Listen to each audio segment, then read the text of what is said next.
Alright guys, I was working on one of my rental properties, got back in town, wanted to get ahead of schedule, went to go pick up a dumpster so I'd have it loaded for the next morning.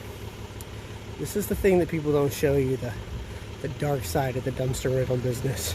So check this out. People I rented this to told me they could definitely fit what they needed into my 14-yard dumpster.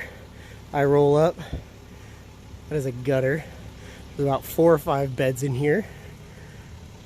There's a chair right out front. This gutter's just sitting up top. So, needless to say, this thing is stuffed.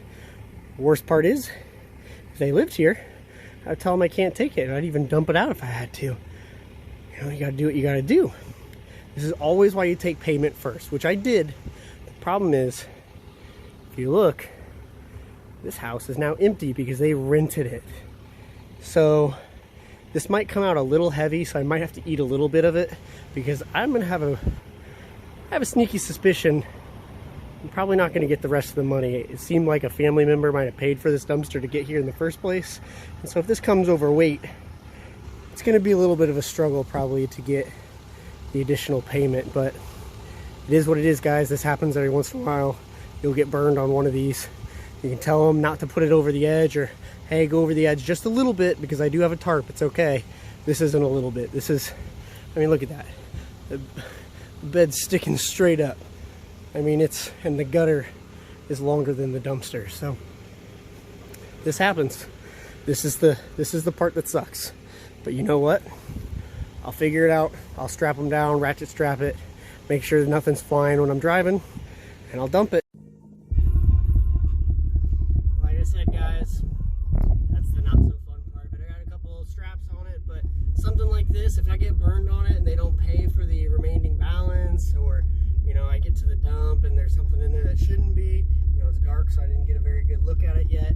And at the end of the day, you know, you're putting your DOT and your CDL at risk if you know, you got a big truck and you're driving down the road with these things that are overflowing, because DOT and the police really don't like that. I mean, I've dealt with some really cool cops, so I'm not going to say anything bad about them, and they're very understanding, but, you know, laws are laws. So, you know, if I go get pulled over down the road, this is a risk you take. So, that's all there is to it, guys. Stuff like this happens. I can't dump this in the person's yard and say, hey, I can't take this much, because they no longer live there. And I know that the landlord, you know, they didn't do it, so it puts you in a bit of a pickle. So it is what it is. I'll let you know what happens, but this thing is stuffed. At the end of the day, I actually think it's gonna be pretty light because there's just a bunch of mattresses in there.